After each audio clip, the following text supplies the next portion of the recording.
Hello, जय हिंद सभी को। स्वागत है आप सभी का पुनः इस न्यू वीडियो में, जो कि पेडागोजी ऑफ स्पेशल एजुकेशन है।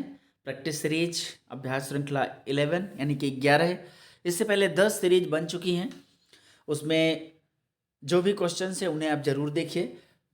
एक बात का ध्यान दीजिए, अगर किसी क्वेश्चन में हिंदी या इंग्लिश टाइपिंग मिस्टेक हो जाती है, बोलने में मिस्टेक हो जाती है, तो वो आप एक बार कमेंट ज़रूर देख लिया करिए, क्योंकि किसी भी वीडियो में कोई दिक्कत होगा तो आपको कमेंट में ज़रूर दिख जाएगा। तो चलिए शुरू करते हैं आज के इस वीडियो को। बने रहिए अंत तक, आपके किसी भी एग्जाम के लिए बहुत ही उपयोगी है। सबसे पहला क्वेश्चन आपके सामने है। इससे पहले यदि आप चैनल में नए हैं तो ज़रूर सब्सक्राइब करें एंड साथ ही बेल आइकन को प्रेस करें, ताकि आने वाले न्यू वीडियो को नोटिफिकेशन आपको मिल जाए। दोस्तों तक जरूर शेयर करें और लाइक ज़रूर किया करें। पहला क्वेश्चन है क्वेश्चन नंबर 201। 201 क्योंकि इससे पहले 10 सीरीज हो चुकी हैं। एक सीरीज में 20 क्वेश्चन है, तो 200 क्वेश्चन कंप्लीट हो चुके हैं। ये न्यू सीरीज है। इससे पहले लगभग 850 या 900 900 के आसपास क्वेश्चन बन चुके हैं। अब आगे भी ऐसी सीरीज चलती रहेगी। आप जुड़े रहिए, स्पेशल एजुकेशन से संबंधित सभी जानकारी को लेते रहिए। चलिए देखते हैं क्वेश्चन नंबर 201 यानी कि 201। कहता है कि यह ऐतिहासिक कानून उन व्यक्तियों के अधिकारों की रक्षा और बढ़ावा देने का प्रयास करता है जो विकलांगता के क्षेत्र के भीतर दूसरों की तुलना में अधिक अलगाव पर हैं। यानी कि ऐसी डिसेबिलिटी है जो ज़्यादा सीवियर कंडीशन में है, या यूँ कहें कि समाज उन्हें ज़्यादा एक्सेप्ट नहीं करता है, उनको एक अलग तरीके से ट्रीट करना। तो उनकी तुलना में अधिक अलगाव किस पर है, चलिए देखते हैं। और ये जो है वो किस अधिनियम के अंतर्गत है।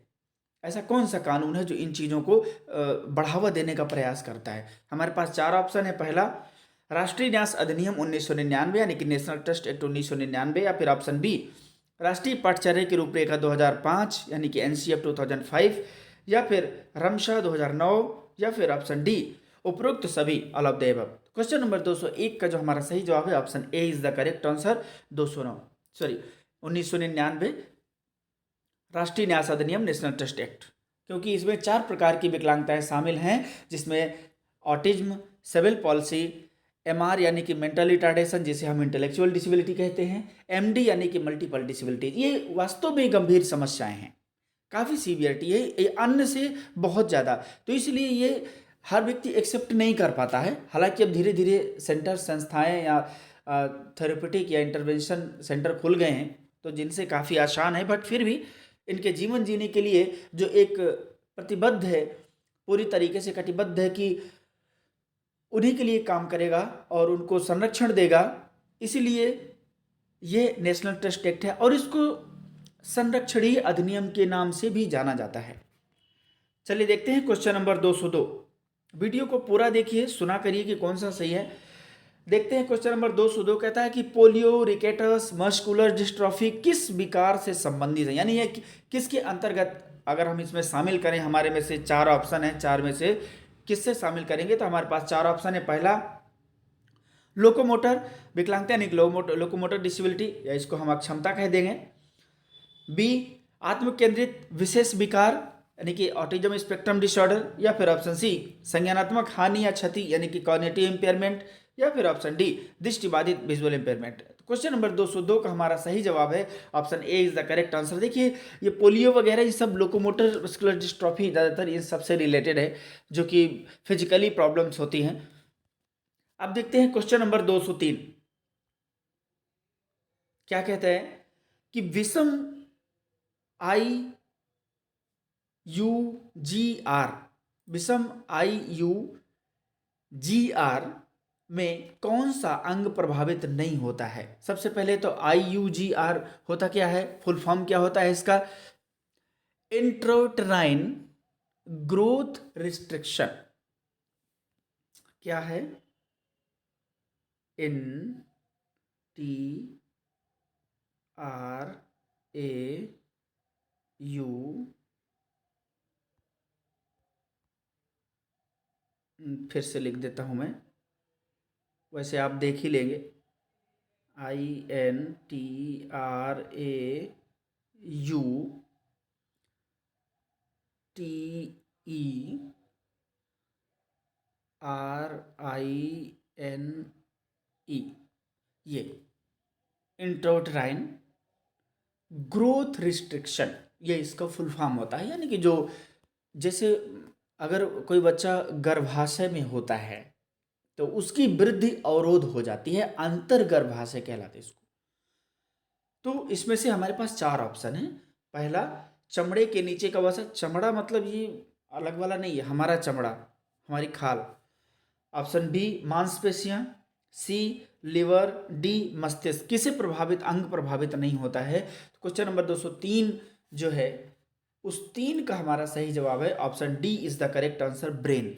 यानी कि IUGR में कौन सा अंग प्रभावित नहीं होता, तो ब्रेन, क्योंकि ये पूरी तरीके से फिजिकली रिलेटेड है। और ये होता क्या है कि ऐसी स्थिति जिसमें गर्भावस्था के दौरान शिशु का वजन सामान्य नहीं हो पाता है, उस स्थिति को हम इंट्राउटेराइन कहते हैं। ताकि ये प्रेगनेंसी के दौरान होता है, गर्भावस्था के दौरान। अब देखते हैं क्वेश्चन नंबर 204। ये देखिए डिसेबिलिटी रिलेटेड क्वेश्चन है, कहीं भी पूछ सकता है और आ जाएगा तो कोई बुराई नहीं है। क्वेश्चन नंबर 204 कहता है कि निम्नलिखित में से कौन सा कार्य 1 वर्ष का बच्चा कर सकता है। अगर कोई 1 साल का बच्चा है तो इन चारों में से कौन सा कर सकता है, या उनमें से कौन सी विशेषता उसके अंतर्गत आ जाए। पहला, खड़े होने की स्थिति से बैठ जाता है। बी, ऑप्शन बी, कप से पे यानी कि ड्रिंक फ्रॉम कप, यानी कप से पी लेता है, कुछ भी हो, चाय हो, पानी हो। या फिर ऑप्शन सी, अर्थ के साथ 1 या 2 शब्द बोलता है। अर्थ के साथ यानी कि शब्द बोलेगा तो एकदम मीनिंगफुल होगा। डी क्या है, उद्देश्यपूर्ण ढंग से घंटी बजाना। घंटी ऐसे बजाना मनोरंजन के लिए अलग बात है, लेकिन उद्देश्यपूर्ण का तरीका है, जैसे स्कूल में घंटी बजती है, उसका एक उद्देश्य होता है कि अगर एक बार बज गई तो पहला जो घंटा है, पहली क्लास है वो कंप्लीट हो चुकी है, वो उद्देश्यपूर्ण होता है। लेकिन क्या ऐसा कर पाता है ये, और केवल जरूरी नहीं, वही अन्य भी घंटियां बजती हैं। तो क्वेश्चन नंबर 204 का जो हमारा सही जवाब होगा option C is the correct answer, कि अर्थ के साथ 1 या 2 शब्द बोल लेता है। अब देखते हैं क्वेश्चन नंबर 205, ये क्या कहता है। कहता है कि विशिष्ट बालक वह है जो किसी एक अथवा कई गुणों की दृष्टि से सामान्य बालक से पर्याय मात्रा में भिन्न होता है। ये किसने कहा। ये कई बार होता है कि डेफिनेशन भी पूछ लेते हैं, हालांकि वो डेफिनेशन इसी से रिलेटेड हो, या करिकुलम से रिलेटेड हो, एजुकेशन से रिलेटेड हो, डिसेबिलिटी किसी इंक्लूसिव एजुकेशन या कानून से संबंधित हो, कोई ना कोई एक पूछ ही लेता है, उसमें से हम फंस जाते हैं। हालांकि चलिए देखते हैं, हम एक डेफिनेशन देते रहेंगे इस प्रत्येक सीरीज में, कोशिश करेंगे। हमारे पास 4 ऑप्शन है। पहला, Crow and Crow. Option B, Hack. Option C, Harry J Walker. Option D, Crook Sank. Question number 205 का जो हमारा सही जवाब है option B is the correct answer. इसमें तर्क नहीं लगा सकते आप, ये किसने कहा है, बस ये थोड़ा सा याद रख सकते हैं शब्दों के माध्यम से। इसके अलावा क्वेश्चन नंबर 206 देखते हैं हम, जो आपके सामने है, कि यदि सार्वभौमिक साक्षरता को पूर्णतः सफल बनाना है तो क्या जरूरी है। मतलब यूनिवर्सल लिटरेसी बेहतर करना है कि हमारे पूरे भारत देश में, या हम यूँ बना ले कि पूरे एक प्रदेश में, या यूँ बना ले कि पूरे एक गांव में। तो अगर हम पूरे भारत की भी बात करें तो यूनिवर्सलाइजेशन पूरी तरीके से लिटरेसी को फुलफिलमेंट कैसे होगा। हमारे पास 4 ऑप्शन है। पहला, समुदाय में दिव्यांगता के प्रति जागरूकता फैला करके। ऑप्शन बी, सभी के लिए समावेशी शिक्षा को लागू करके। या फिर ऑप्शन सी, सामान्य शिक्षकों को समावेशी प्रशिक्षण। या फिर ऑप्शन डी, सभी को साक्षरता का पाठ पढ़ाकर। तो क्वेश्चन नंबर 206 का जो हमारा सही जवाब है option B is the correct answer. देखिए, सभी के लिए समावेशी शिक्षा कर दीजिए, उसमें से शिक्षक भी सीख लेगा, शिक्षार्थी भी सीख लेगा। समावेशी शिक्षा के अंतर्गत जागरूकता भी शामिल है, CBR के माध्यम से आप समाज को भी जागरूक कर पाएंगे, मेन स्ट्रीमिंग भी हो जाएगा। प्रत्येक जो एजेंसीज होती हैं, NGOज होते हैं, सेंट्रल, स्टेट या नॉन गवर्नमेंट ऑर्गेनाइजेशंस जो होते हैं, उन सबको एक बेहतर ट्रेनिंग, जो वर्कर्स हैं, ऑटोमेटिक लिटरेसी हो जाएगी दिव्यांगता के क्षेत्र में। लिटरेसी का मतलब हमारे अर्थों में लिखना पढ़ना ही होता है, बल्कि केवल इतना ही नहीं होता। लिटरेसी का वास्तविक मतलब ये है कि क्या पढ़ने लिखने से आपके व्यवहार में परिवर्तन आया, क्या मूल्यों में वृद्धि हुई, ये भी एक पार्ट होना चाहिए, जो कि हमारा केवल डेफिनेशन बस इतना ही बनता है। तो ये धीरे धीरे इस चीज़ को जरूरी भी है, और ये समावेशी शिक्षा के लिए, सभी के लिए समावेशी शिक्षा से सब कुछ संभव है, क्योंकि ये पूर्णता को, समावेशी शिक्षा ही है जो पूर्णता को शो करता है। ये आप क्वेश्चन में देख चुके होंगे। क्वेश्चन नंबर 207 क्या कहता है कि समावेशी शिक्षा का प्रवर्तक किसे माना जाता है। कई सारे एग्जाम में भी आ चुका है और इसी को मानते हैं। हमारे पास 4 ऑप्शन है। पहला Thomson, option B Louis, option C Itard, D Kirk. Thomson जो लुइस ब्रेल जी हैं, जिन मार्क इटार्ड हैं और सैमुअल किर्क है। तो इन चारों में से जो हमारा सही जवाब है option C is the correct answer, Jean Marc Itard. ये जो the wild boy of Aveyron जिन्होंने पुस्तक लिखी थी, जो जिसमें उन्होंने किस तरीके से एक बच्चे को ट्रीट किया था स्पेशल, तो मतलब एक अलग ही बेहतर शुरुआती था। हालांकि ये सब डॉक्टर थे, बट फिर भी इन्होंने स्टार्टिंग की, और किसी भी चीज़ की शुरुआत ऐसे ही होती है अचानक से, तो लोगों ने पहचाना जाना और आगे बढ़ गए। अब देखते हैं क्वेश्चन नंबर 208। कहते हैं कि शिक्षा प्रक्रिया में अनुकूलन विशिष्ट बालकों की डॉट डॉट की पूर्ति के लिए किया जाता है। अगर आप शिक्षा प्रक्रिया में अनुकूलन करते हैं तो किसकी पूर्ति के लिए किया जाता है। हमारे पास 4 ऑप्शन है। पहला पाठ्यक्रम की पूर्ति के लिए, ऑप्शन बी आवश्यकताओं की पूर्ति के लिए, ऑप्शन सी समायोजन की पूर्ति के लिए, या फिर ऑप्शन डी ज्ञान की पूर्ति के लिए। तो क्वेश्चन नंबर 208 का जो हमारा सही जवाब है option B is the correct answer, आवश्यकताओं की पूर्ति के लिए है। बाकी तो आवश्यकताओं में शामिल है पाठ्यक्रम की भी आवश्यकता है, समायोजन की भी आवश्यकता है, ज्ञान की भी आवश्यकता है, तो इसीलिए option B is the correct answer. अब देखते हैं क्वेश्चन नंबर 209 जो आपके सामने है, क्या कहता है देखते हैं। कहता है कि निम्नलिखित कथनों को पढ़िए और उपयुक्त विकल्प को चुनिए। ये तो DSSB भी पूछता है। अब तो सभी एग्जाम में लगभग पूछने लगता है कथन वगैरह के सवाल। पहला कथन कहता है कि बालक के संपूर्ण समाजीकरण का सर्वोत्तम साधन घर है। बिल्कुल नहीं, हर चीज का साधन घर ही थोड़ी हो सकता है। अभी उसको हाई स्कूल करना है तो घर से कैसे डिग्री मिलेगा? पूर्णतः समाजीकरण घर में ही कैसे मिलेगा? क्या पूरे संसार के लोगों को अपने घर में लेके बैठा सकते हो? नहीं। लेकिन स्कूल जाएगा, विद्यालय जाएगा, तो वहाँ सभी प्रकार के, सभी बैकग्राउंड के, सभी भाषा के, अलग कल्चर के लोग भी मिलते हैं विद्यालय में, कॉलेज में, यूनिवर्सिटीज में। तो समाजीकरण का सर्वोत्तम साधन घर नहीं बल्कि विद्यालय होता है, तो यहाँ पर ये गलत होगा। दूसरा देखते हैं, पीडीडी में गंभीर अंतःक्रिया की समस्या होती है। आप जानते हैं कि पीडीडी परवेसिव डेवलपमेंटल डिसऑर्डर होते हैं, जो कि ये एक प्रकार है ऑटिज्म स्पेक्ट्रम डिसऑर्डर का।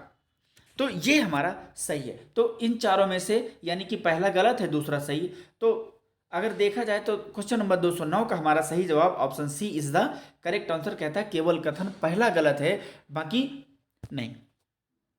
अब देखते हैं क्वेश्चन नंबर 210 क्या कहता है कि उचित मिलान नहीं है। उचित मिलान मतलब मैच नहीं कर रहे हैं इनमें से। देखते हैं पहला, श्रवण मति भ्रम, ये शराबबंदी या एल्कोहलिज्म, या फिर ऑप्शन बी विचार प्रसारण जो कि सिजोफ्रेनिया से रिलेटेड है। मतलब प्रॉब्लम सही है, ये ऐसा नहीं है कि नॉर्मेलिटीज से लिया गया है, ये समस्याग्रस्त चीज़ों से संबंधित है।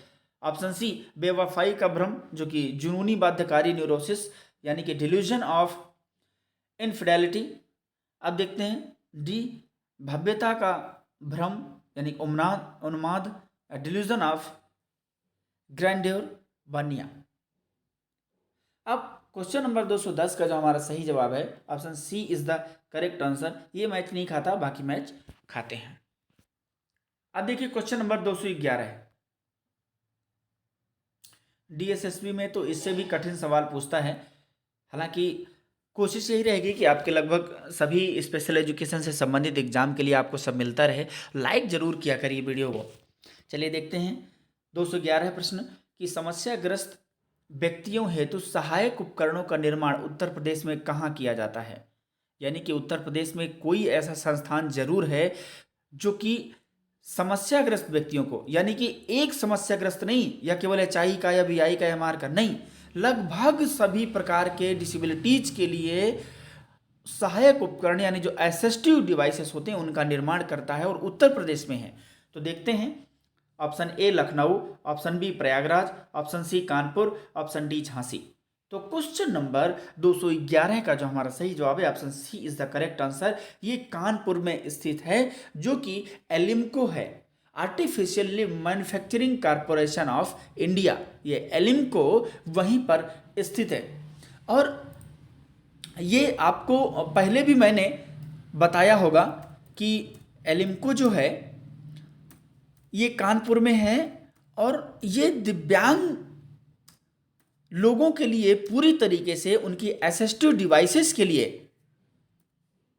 प्रतिबद्ध है, पूरी तरीके से उन्हीं के लिए काम करता है।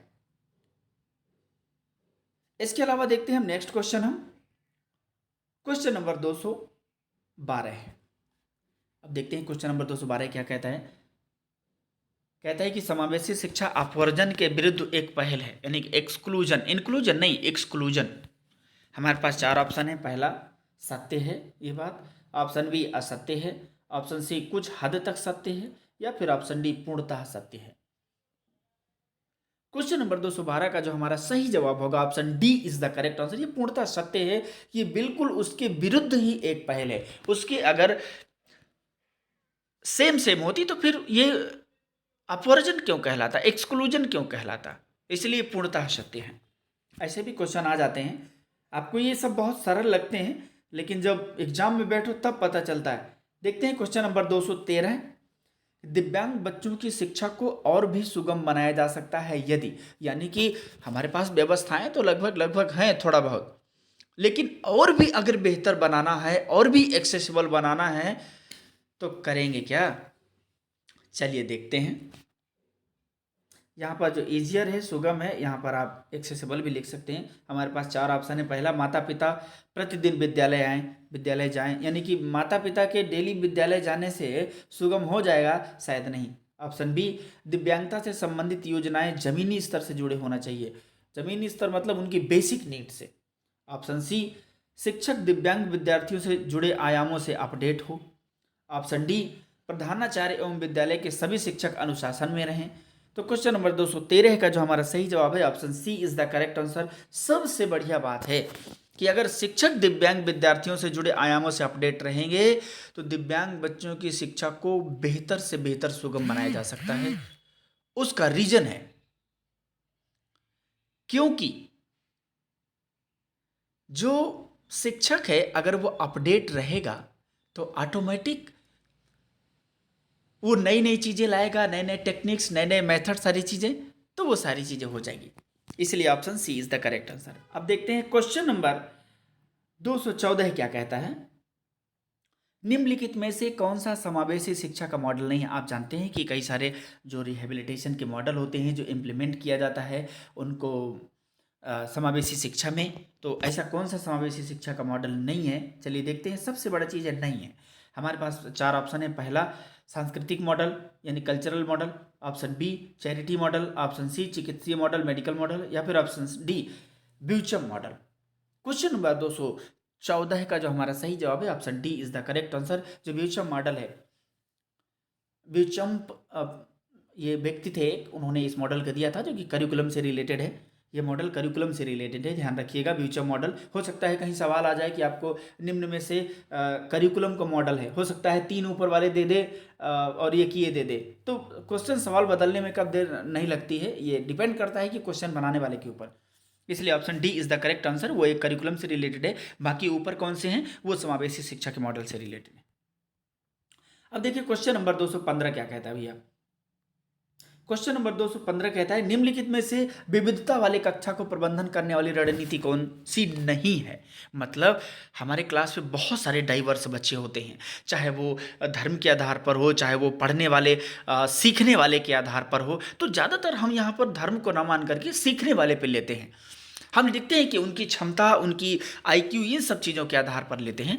तो हमारे पास लेकिन विविधता है तो है। आजकल हमारे समाज में जो चलता है धर्म, कास्ट, जाति, तो ये तय है कि आते हैं, बट अनेकता में एकता का पाठ पढ़ाना ही हमारे देश का कर्तव्य है और ये नियम रहा है। तो देखते हैं, हमारे पास चार ऑप्शन है। पहला पूरी तरह से अलग सीखने की शैली का प्रयोग करें, सही बात है, अलग है तो ये एक रणनीति है। ऑप्शन बी अपने शिक्षार्थियों को समझें, बिल्कुल। ऑप्शन सी कक्षा में विविधता का जश्न मनाना चाहिए, क्योंकि शिक्षक भी विविधता से सीखता है। अलग बैकग्राउंड से बच्चा आता है, अलग कल्चर से आता है, अलग लैंग्वेज से आता है, अलग नेचर से आता है, तो क्या वो शिक्षक नहीं सीख सकता? बिल्कुल सीख सकता है। उसको जश्न मनाना चाहिए, सेलिब्रेट करना चाहिए, ताकि विद्यार्थी भी इस चीज़ को सीख सके। ऑप्शन डी छात्रों के अवसर से बचे। क्यों भैया, अगर वो किसी अवसर को चाहते हैं और वो आप उनसे आप तो बचना क्यों? ये रणनीति नहीं है। तो क्वेश्चन नंबर 215 का जो हमारा सही जवाब होगा option D is the correct answer. आप देखते हैं क्वेश्चन नंबर 216 ये क्या कहता है। हमारे पास क्वेश्चन है मस्त एकदम। किसका उपयोग करके कंपन संवेदना के माध्यम से श्रवण जांच की जाती है? अब ये वाइब्रेशन सेंसिंग सिस्टम है। देखते हैं, हमारे पास चार ऑप्शन है। पहला शुद्ध तान ऑडियोमेट्री, फेरोटोन ऑडियोमेट्री जिसे कहते हैं। Option B tuning fork test, option C play audiometry, या फिर ऑप्शन डी समाजमिति यानी कि सोशियोमेट्री। तो क्वेश्चन नंबर 216 का जो हमारा सही जवाब है option B is the correct answer. जो ट्यूनिंग फॉक टेस्ट है वो ही संवेदना या वजह करके हम उसको झंझनाहट सुनवाते हैं, वाइब्रेशन समझाते हैं। देखते हैं इसके बाद जो नेक्स्ट क्वेश्चन है, क्वेश्चन नंबर 217 कहता है कि OCR का पूर्ण रूप क्या है? हमारे पास चार ऑप्शन है। पहला optical character recognition, option B optional chip recognition, option C optical change recognition, option D operation cure rehabilitation. तो क्वेश्चन नंबर 217 का जो हमारा सही जवाब है option A is the correct answer, optical character recognition. आप देखिए क्वेश्चन नंबर 218 क्या कहता है? अपने वातावरण में अपना स्थान कहाँ है और वातावरण के साथ अपना संबंध क्या है, यह जानने और पहचानने की योग्यता क्या कहलाती है? हमारे पास चार ऑप्शन है। पहला चलिष्णुता यानी कि मोबिलिटी, ऑप्शन बी बुद्धिमत्ता यानी कि इंटेलिजेंट, या फिर ऑप्शन सी अनुस्थिति ज्ञान यानी कि ओरिएंटेशन, या फिर ऑप्शन डी समायोजन यानी कि एडजस्टमेंट। क्वेश्चन नंबर 218 का जो हमारा सही जवाब है option C is the correct answer, ये ओरिएंटेशन होता है। लेकिन अगर उस स्थान के बारे में वो उस स्थान पर मूवमेंट भी कर पाता है, दैट इज कॉल्ड मोबिलिटी। अब देखिए क्वेश्चन नंबर 219। क्वेश्चन नंबर 219 क्या कहता है कि संक्षिप्त नाम स्कोव SCOVE का अर्थ क्या है? हमारे पास चार ऑप्शन है। पहला standing committee of vocational education, option B supreme court ordinance on vocational employment, option C state committee on vocational education, या फिर option D state council of virtual education. तो क्वेश्चन नंबर 219 का जो हमारा सही जवाब है option A is the correct answer, standing committee of vocational education. ये हायर एजुकेशन से संबंधित है, जो वोकेशनल एजुकेशन को प्रमोट करता है। हमारे पास नेक्स्ट क्वेश्चन है, क्वेश्चन नंबर 220। निम्नलिखित में से भारत किसकी वैश्विक राजधानी है? यानी कि भारत किस चीज की राजधानी है? देखते हैं, हमारे पास चार ऑप्शन है। पहला पार्किंसंस रोग की, ऑप्शन बी एड्स की, ऑप्शन सी एड्स मतलब जो एड्स समस्या होती है, या option C thalassaemia, option D अधिगम अक्षमता। क्वेश्चन नंबर 220 का जो हमारा सही जवाब है option C is the correct answer, thalassaemia ये भारत की वैश्विक राजधानी है। तो ये हमारा 220 का क्वेश्चन है। ये रहे हमारे आज के 20 क्वेश्चन। आई होप आपको पसंद आए होंगे। कमेंट करके जरूर बताया करिए, अच्छा लगता है शायद ही लाइक भी जरूर किया करिए, इससे पता चलता है कि वीडियो अच्छा लग रहा है। या डिसलाइक भी कर सकते हैं अच्छा नहीं लगता तो। थैंक यू सो मच, मिलते हैं नेक्स्ट वीडियो में। तब तक के लिए जय हिंद, वंदे मातरम। अपने दोस्तों को शेयर करना मत भूला करिए। Thank you so much.